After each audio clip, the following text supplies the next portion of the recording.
Buenos días, buenas tardes, buenas noches. Vamos a iniciar un ciclo de conferencias relacionadas siempre con nuestra asignatura en Derecho Internacional Público.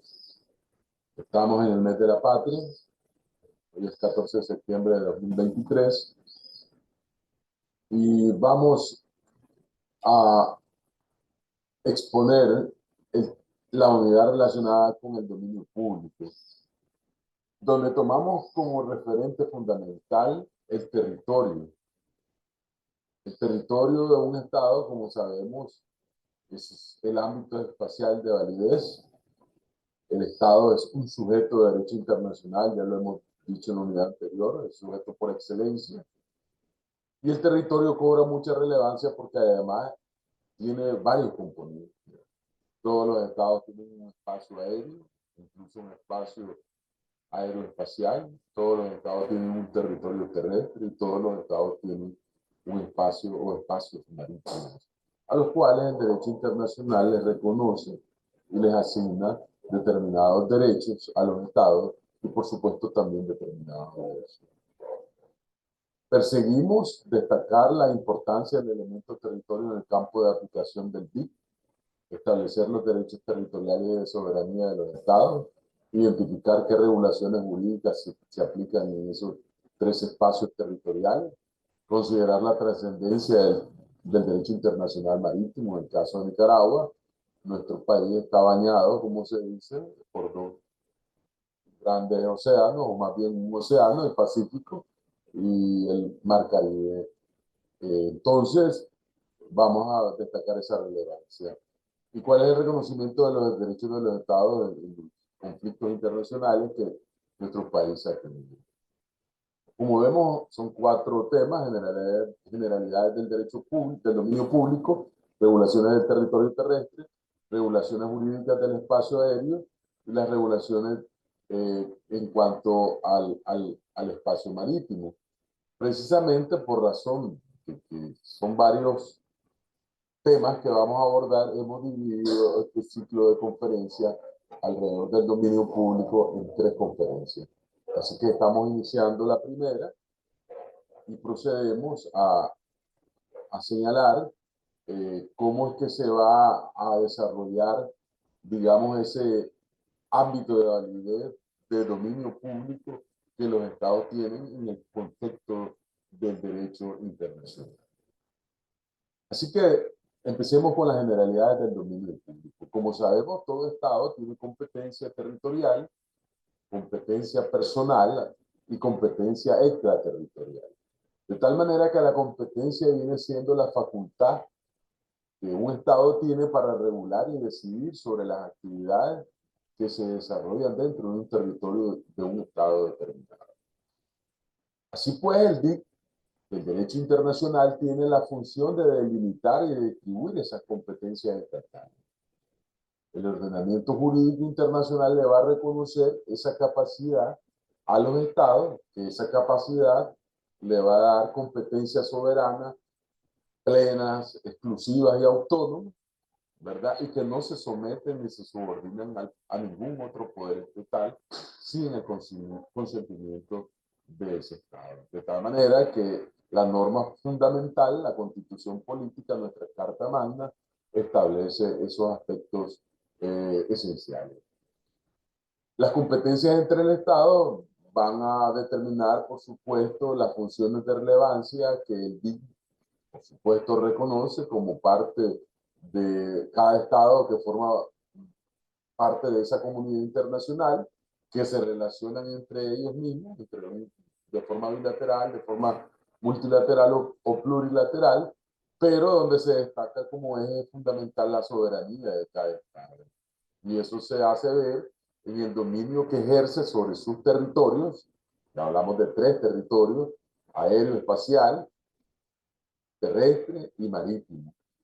El dominio que ejerce su autoridad sobre los súbditos, un concepto que deberíamos eliminarlo, es decir, porque es de la Edad Media, de la época del monarquismo absoluto, ¿no? Sobre los ciudadanos o sobre las personas que se asientan en ese territorio determinado. Así pues, las competencias estatales ya estamos ratificando que se van a dar sobre su territorio. Todo Estado va a ejercerlas en una parte física, que es la parte terrestre, que es el espacio donde impone el ordenamiento jurídico efectivo, como se llama. Eh, algunos tratadistas no han aceptado unánimemente esta doctrina porque consideran que no se logra identificar el elemento del poder sustantivo que el Estado ejerce en su territorio. Al respecto, Alfred Berger nos indica que el territorio no puede definirse sino como el ámbito efectivo, ni siquiera como el ámbito principal del señorío del Estado, como afirman los partidarios de la teoría de la competencia. Así también no debe confundirse con el ámbito donde ejerce una jurisdicción efectiva. Lo normal es que los estados van a ejercer su dominio sobre un territorio determinado, pero que este no se pierde no, por el hecho de que no disponga de él desde el punto de vista físico.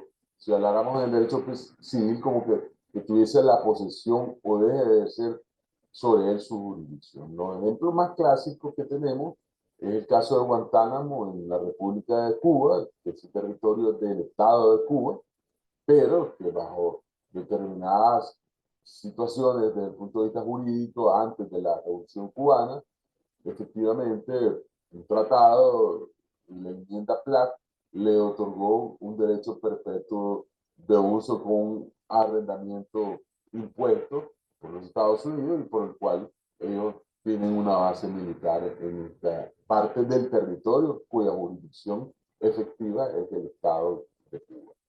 El otro ejemplo es Puerto Rico, que es un estado bastante, digamos, atípico dentro del derecho internacional, porque es un estado que está bajo la administración de los Estados Unidos, del poder federal de los Estados Unidos.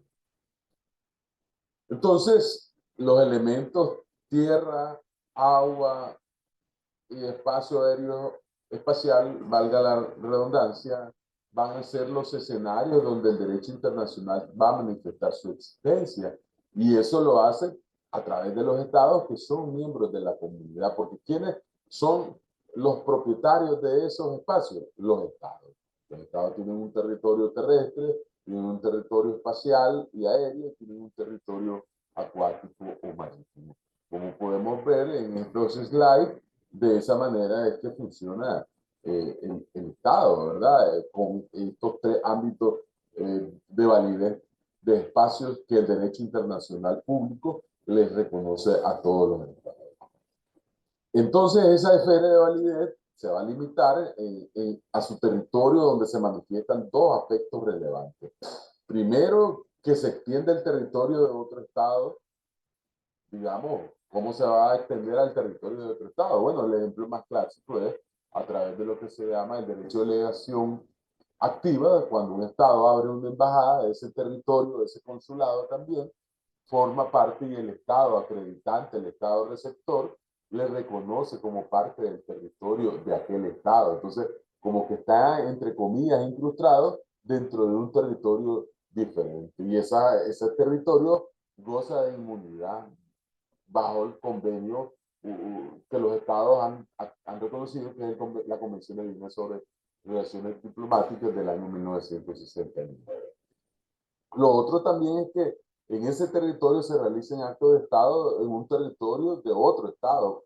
Y esto es lo más común es cuando un jefe de Estado, un presidente, un primer ministro, visita a un canciller a organismos internacionales o a una conferencia internacional que se van a desarrollar en un territorio distinto al Estado que representa.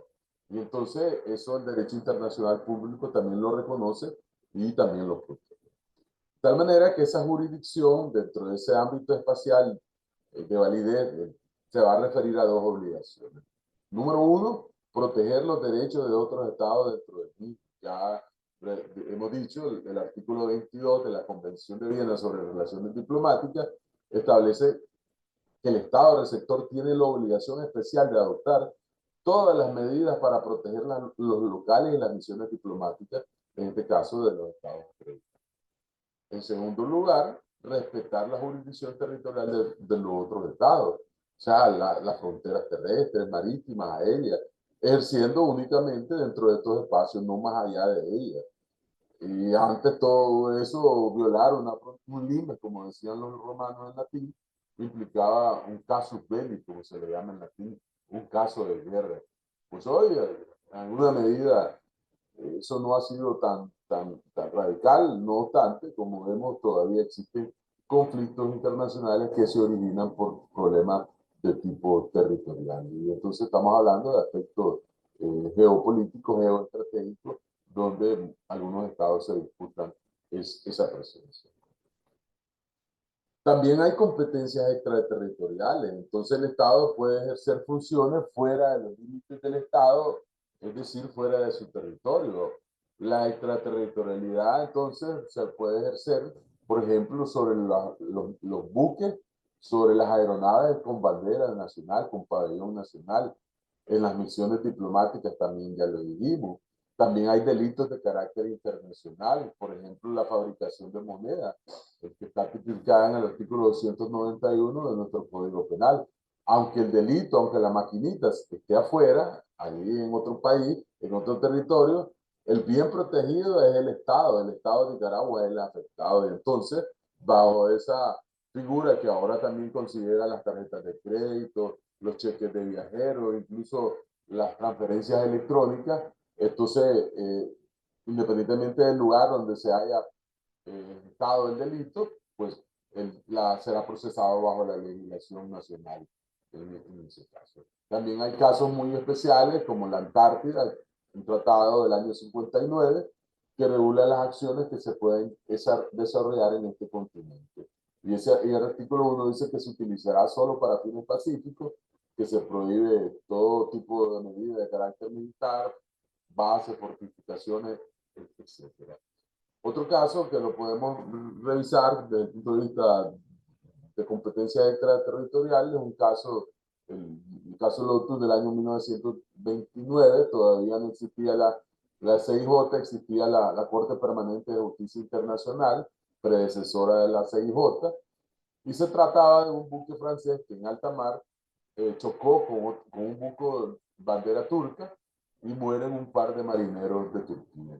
Así que el Estado de Turquía reclama juzgar penalmente a los responsables del caso, al buque francés, y viene la Corte Permanente de Justicia Internacional, en esa época va a determinar que el caso tiene aplicación territorial, aplicando la jurisdicción del Estado que resultó afectado, en este caso, del barco de Turquía. De tal manera que se reconoce la jurisdicción, la potestad de Turquía para juzgar este caso. Ese es otro ejemplo de competencias extraterritoriales. También las competencias pueden ser relacionadas con nosotros, con los individuos, con las personas, porque estamos hablando que en el ámbito espacial el Estado ejerce su soberanía y ahí hay un conjunto de personas, nacionales o extranjeros, que se desarrollan, que conviven, que desarrollan actos de comercio, de familia, etc. Entonces aquí hay dos interrogantes.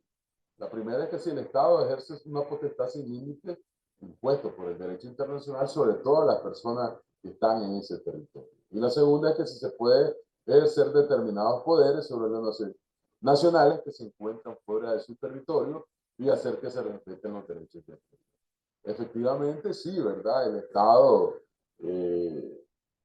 rige las leyes para todos los que están en ese territorio, nacionales o extranjeros. Claro, hay algunas leyes que no les serán aplicables a los extranjeros, eso lo veremos en derecho internacional privado. Por ejemplo, las leyes de carácter meramente político, donde se reconocen derechos políticos, derechos ciudadanos, como es el ejercicio del voto, el derecho a optar cargos públicos. Eso no es. Sin embargo, desde el punto de vista extraterritorial, hay leyes, por ejemplo, leyes electorales de algunos países que obligan a sus conciudadanos a ejercer el voto. Es obligatorio, como el caso de legislaciones de países de América del Sur, incluso el voto en el extranjero. Entonces, todas esas actividades podemos considerarlas dentro de estas interrogantes que nos hemos. Otro referente es el artículo 9 del Código de Comercio de Nicaragua, donde dice que los extranjeros que ejerzan actos de comercio en Nicaragua se van a sujetar al Código de Comercio y a las demás leyes que le fueren aplicables. Ahora, no hacen actos de comercio, no se van a sujetar a las leyes, por supuesto. Otro tema relevante es la protección diplomática a los nacionales. Entonces, esto toma como referente el aspecto de la nacionalidad, que implica pertenecer de manera jurídica en un vínculo jurídico-político vinculado a, valga la redundancia, a que una persona es nacional de un estado determinado. Y esto está regulado por nuestra Constitución Política, en el título tercero y de forma especial en la Ley de Nacionalidad. Sin embargo, en alguna medida hay algunas restricciones que el DIC establece, como son que un Estado solo puede regular la adquisición o pérdida de su propia nacionalidad, por supuesto, no la de otros. Los Estados deben conferir su nacionalidad a personas con las cuales tengan un vínculo efectivo, real, como tal. La pérdida formal no produce efecto cuando se usa como medio para evitar responsabilidades internacionales por parte del Estado. En caso de nacionalidad múltiple, presentarse puntos de conexión que utilizaremos en derecho internacional privado con estados diferentes, cada uno de estos podrá considerarlo nacional. Hay muchos ejemplos de este caso, de este tipo, y la naturalización solo podrá existir con el consentimiento del que quiera naturalizarse en un determinado país. De tal manera que la acción de protección diplomática viene siendo una de las facultades, una de las atribuciones que gozan los estados para reclamar por actos ilícitos que se cometan o afecten a sus nacionales en territorio extranjero o por otros estados o por otras empresas extranjeras. De tal manera que para eso existe la acción de reclamación, la acción de protección diplomática, y se deben cumplir dos requisitos. Primero, probar que existe un vínculo efectivo estrecho entre el Estado y el nacional al cual se va a accionar la protección diplomática. Y en segundo lugar, haber agotado los recursos internos por parte del nacional afectado, excepto en el caso de negación de justicia. Por lo tanto, vemos que esto es una obligación del Estado. La protección diplomática es obligación del Estado, reiteramos, no del individuo. Amén de esto, aparece en el derecho internacional latinoamericano, sobre todo, la cláusula Calvo. Esta cláusula se le llama así en honor al ministro de Relaciones Exteriores de Argentina y que propugna en el sentido de, en alguna medida, rompe el principio de igualdad entre extranjeros y nacionales. ¿Y en qué consiste? Así sencillamente, es el compromiso que le exigen, porque así está firmado como los contratos de adhesión, a que en determinados tipos de contratos, por ejemplo, en concesiones o en licitaciones públicas, una empresa extranjera o un extranjero en ese territorio o firma una cláusula donde en caso de dudas o controversia, él renuncia a la inmunidad, a la protección, perdón, a la protección diplomática. Aquí alrededor de esto hay mucha teoría, hay mucha doctrina, unos que dicen que no se puede renunciar y otros que dicen que sí, porque el Estado donde se está desarrollando esa concesión o esa licitación sí puede establecer esas condiciones. Y en la práctica muchos estados así lo hacen, en concesiones de servicios públicos, en licitaciones, etc. Así vemos, por ejemplo, en la Constitución mexicana, en la fracción primera del artículo 27, dice que el extranjero que desee adquirir dominio de tierra, agua y accesiones o concesión para explotar mina o agua, deberá renunciar ante la Secretaría de Relaciones Exteriores a la protección de su gobierno. O sea, lo vemos de manera clara en una disposición de la Constitución mexicana. ¿Verdad? Acá en unos ejemplos lo hemos visto por eso en concesiones, donde dentro del título de la concesión, ahí se le hace esta expresión de esta cláusula que es la famosa cláusula Calvo. Y entonces, ¿qué pasa con la acción de protección diplomática ante la cláusula Calvo? Prácticamente resulta nula, pues, porque ya la persona ha renunciado a esa protección diplomática para esos casos particulares que estamos indicando. Por lo tanto, hay criterios en Estados Unidos, el gobierno y los estudiosos del derecho tratan de contradecir el argumento de que un extranjero solo puede demandar un trato igual al de los nacionales. Y se fundamentan en la existencia de un estándar internacional de justicia que debe cumplirse. Igualdad de tratamiento ante extranjeros que pueden solicitar esa aplicación. La posición latinoamericana se basa en dos argumentos. Primero, el principio de una igualdad de tratamiento. Si un extranjero recibe un trato en base a la reciprocidad, en esos dos estados tienen derecho para pedirla. Al renunciar a esa prerrogativa, al amparo de la protección diplomática, la cláusula Calvo, lo que está formalizando esta regla de paridad es una obligación contractual que se está estableciendo. Otros hablan de que no existe ninguna razón en el derecho internacional que no permita a un extranjero renunciar contractualmente a la protección diplomática. Por eso que él exponía de que en la práctica sí se aplica en la mayoría de los países latinoamericanos. De tal manera que el trato a los extranjeros debe presentar garantías mínimas a favor de esto, con un estándar mínimo de derechos, así pues que el maestro Diego Velasco en la práctica internacional señala como aspectos relevantes de protección a la vida, acciones contra violencia colectiva, no se pueden contra los extranjeros, derecho a no ser detenido arbitrariamente, y si no puede ser puesto a la orden del juez competente con intérprete, etcétera, así lo tenemos en nuestra legislación penal, derecho a no ser torturado, a que no se someta a tratamiento inhumano, el libre acceso a los tribunales y la facultad de ejercitar derechos civiles básicos en materia de familia, incluso de generar actos de comercio sometiéndose a la legislación del Estado donde se. Pasaremos ahora al tema 2, que son las regulaciones del territorio terrestre. Ahora ya vamos a empezar a hablar, como dijimos, el ámbito de validez de aplicación del dominio público se va a dar en tres ámbitos territoriales: territorio terrestre, territorio aeroespacial y territorio acuático. Empecemos con el territorio, las regulaciones en el territorio terrestre. Entonces ya hemos dicho, primero, que el territorio es uno de los elementos esenciales del Estado junto a la población y al gobierno. Es el ámbito espacial donde se ejerce la soberanía del Estado, es un espacio físico donde el Estado ejerce de manera plena, exclusiva, excluyente y autónoma todos los poderes estatales, legislativo, ejecutivo, judicial, exclusiva, no, sin intromisiones de los asuntos internos, autónoma, de forma independiente, poder ejercer su competencia y su jurisdicción. Entonces el territorio va a ser importante porque ahí convivimos una comunidad, nos desarrollamos aspectos sociales, familiares, económicos, etcétera. Y entonces a nivel del derecho internacional se han dado una serie de espacios que se han venido regulando a manera de especialización del derecho internacional, como el derecho internacional marítimo, el derecho aéreo, el derecho espacial. Entonces el territorio va a ser un elemento fundamental, van a variar por tensión, incluso hay países que no tienen salidas al mar, el espacio aéreo siempre va a existir, este puede estar sometido a cambios, ya lo vimos en las clases anteriores, y puede generar diferentes limítrofes por la cuestión del establecimiento de los límites para el ejercicio de la soberanía y de la jurisdicción de cada Estado.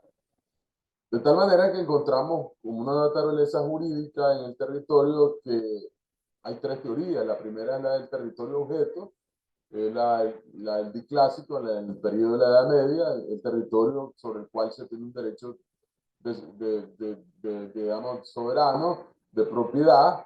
Era la propiedad del soberano, hasta donde llegaba la vista, podía disponer libremente de él, era un derecho real de dominus, ¿verdad? En segundo lugar, la teoría como sujeto identifica el territorio del Estado con la personalidad misma del Estado. Ya sabemos que el Estado es un sujeto de derecho internacional. Confunde la personalidad del Estado con la de su territorio, ¿verdad? Y entonces, por eso se cuestiona esta teoría, porque el territorio se considera la esencia misma del Estado como tal. Y por último, aparece una teoría de competencia planteada por Landowski y también Kelsen y Verdro, Alfred Verdro la siguieron a inicios del siglo XX. El territorio es un ámbito espacial sobre el cual el Estado ejerce sus competencias a través de sus distintos órganos, siendo el territorio el límite de las competencias estatales dentro de sus áreas geográficas y es la que en la actualidad se aplica. Así vemos entonces las clases de territorio que un Estado tiene. Si tomamos como el ejemplo de Nicaragua, Tenemos territorio terrestre, tenemos territorio aeroespacial y tenemos territorio acuático, de los cuales hablaremos más. El territorio terrestre viene siendo la parte sólida de nuestro planeta, donde hay una serie de recursos naturales en el subsuelo, minerales también. Debe tener dos condiciones: debe ser habitable y debe ser ocupable. El territorio aeroespacial es la frontera vertical que comprende el espacio aéreo y más allá, ahora lo vamos a analizar, del espacio ultraterrestre. Y el territorio marítimo, ya sabemos, ahí hay muchos recursos vivos y no vivos, muchos recursos marinos, y hay una codificación especial, la que se llama CONVEMAR, Convención sobre Derechos del Mar, que ha regulado los espacios marítimos y que todos juntos, territorio terrestre, aeroespacial y marítimo, van a comprender la soberanía territorial. ¿Y cómo se adquiere la soberanía territorial? Bueno, los límites, en primer lugar, pueden considerarse inamovibles. La Convención de Viena sobre Derecho de Tratado, una de sus cláusulas pone como excepción los tratados de límite, cuando los estados de manera bilateral establecen sus límites internacionales. Por ejemplo, nosotros tenemos el Tratado Pérez Caña en una parte de la parte sur de nuestro límite en el sur, en la parte norte el Tratado Gámez Monía como antecedente y lo último firmado hace unos 7 años, creo que fue con el gobierno de Honduras. Veremos también el caso particular del Golfo de Fonseca.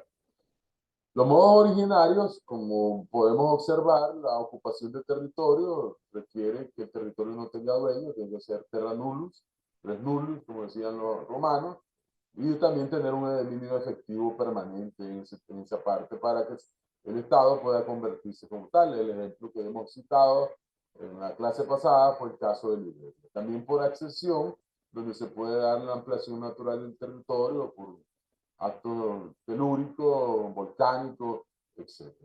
Y por modos derivativos son la cesión mediante un acuerdo, el caso de Alaska, por ejemplo, de Rusia en la época del zarismo, le vendió a Estados Unidos esa parte de ese territorio. Adjudicación judicial, cuando se obtiene un laudo o una sentencia, como lo hemos tenido nosotros, de recuperar más de 130.000 kilómetros cuadrados en espacio marítimo en el Mar Caribe. Por su capión o prescripción adquisitiva, ¿verdad? Que se va ejerciendo a través de la prescripción, por conquista, el uso de la fuerza, el ejemplo de los imperios del siglo pasado, y que todavía algunos países pretenden utilizar este modelo de utilización de territorio bajo la conquista. Y el principio del uti possidetis iuri, así como posees, poseerás, poseéis lo que poseáis.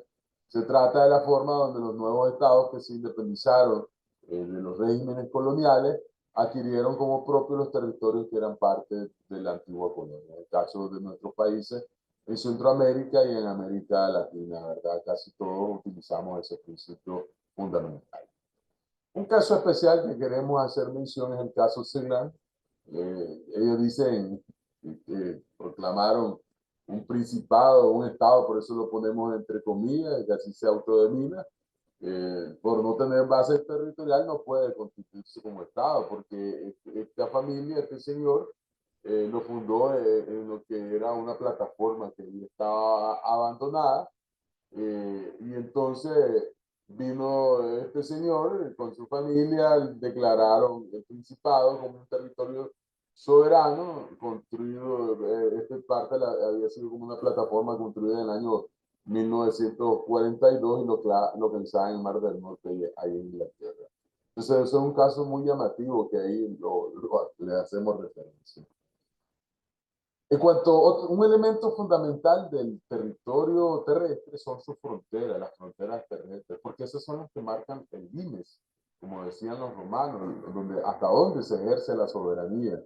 La frontera es un plano vertical que se levanta por encima de la tierra firme o de la agua, a veces no son perceptibles, a veces se mojonan, a veces se les ponen boyas, etcétera, para que se pueda reflejar.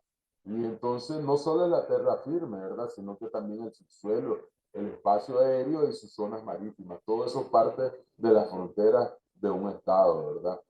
Y entonces, en cuanto a la delimitación, el maestro Díaz de Velasco dice que para el ejercicio de la competencia dentro de un determinado espacio territorial es imprescindible delimitarlo el mismo a través de lo que llamamos frontera.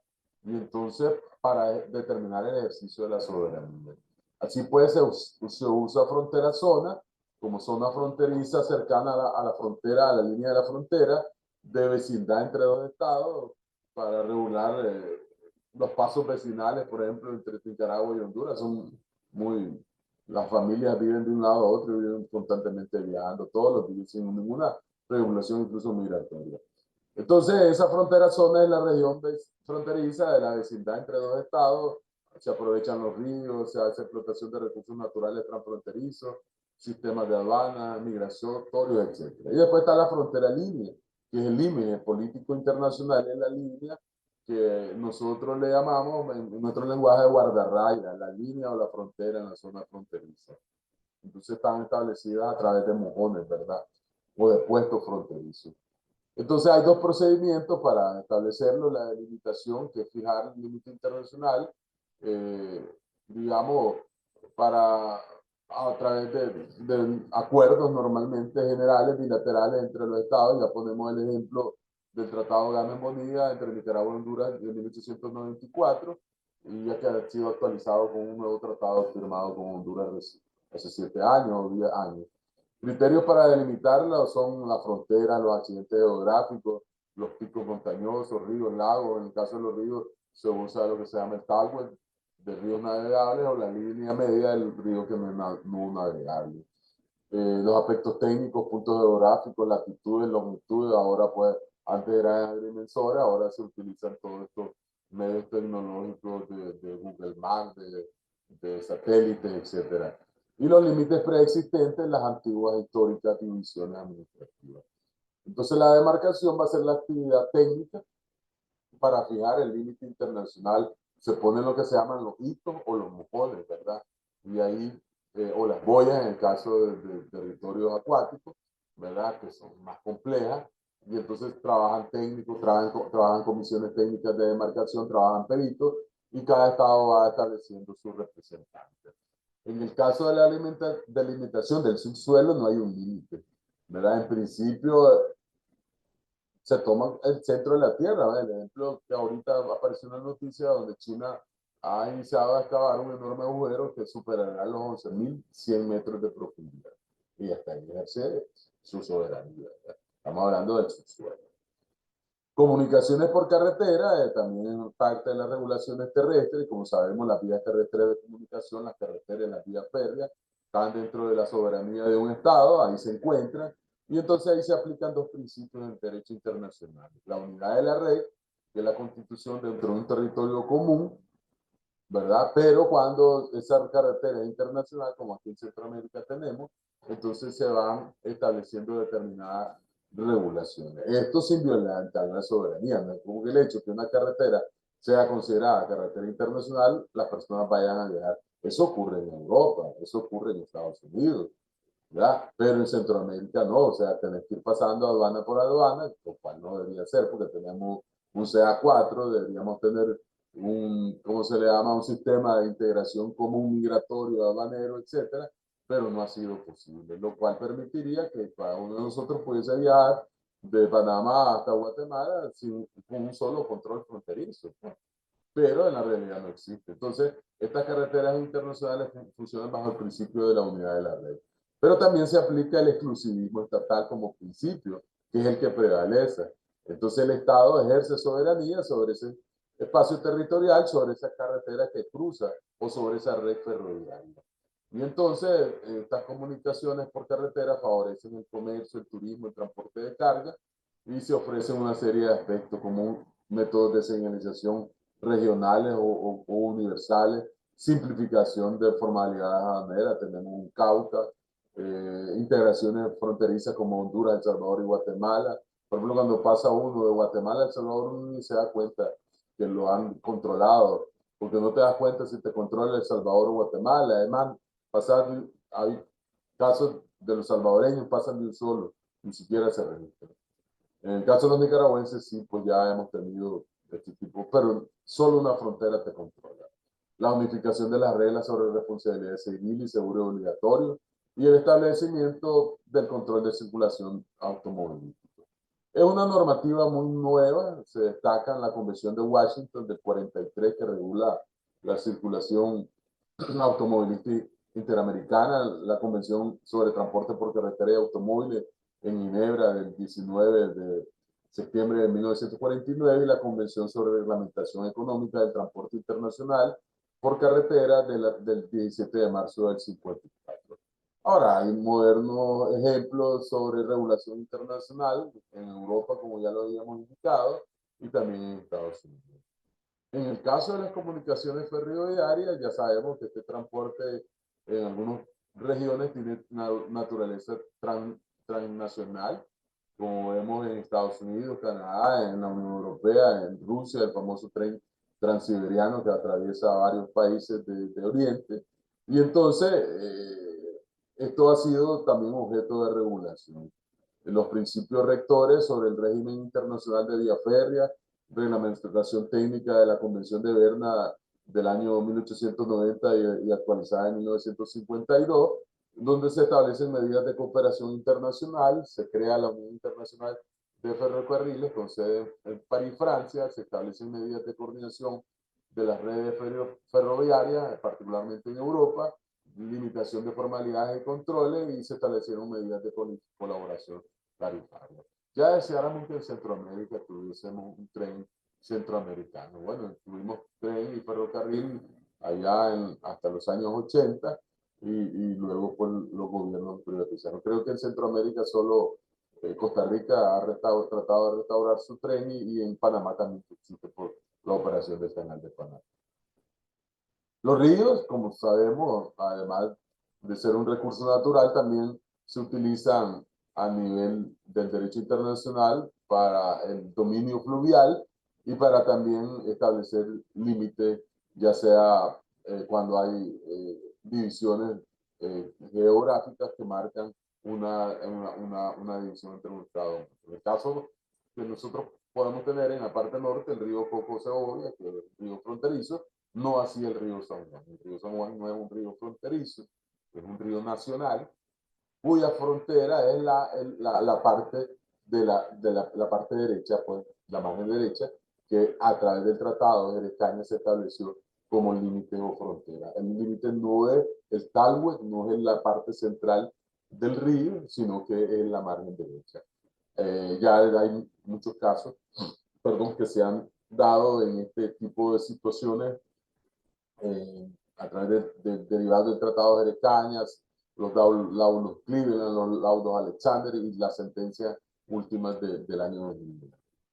Entonces hay ríos esos son ríos interiores, ¿verdad? Y hay ríos que separan o atraviesan territorios, en el caso del Rin, el Danubio, el Coco-Segovia, que sirve de frontera, creo que el río Amapala, entre Honduras y El Salvador.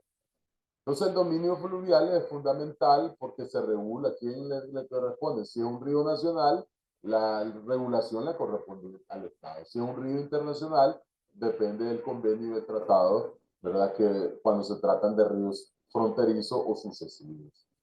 De tal manera que, pues, hasta ahí agradecemos esta primera ponencia de la primera parte del dominio público en el derecho internacional.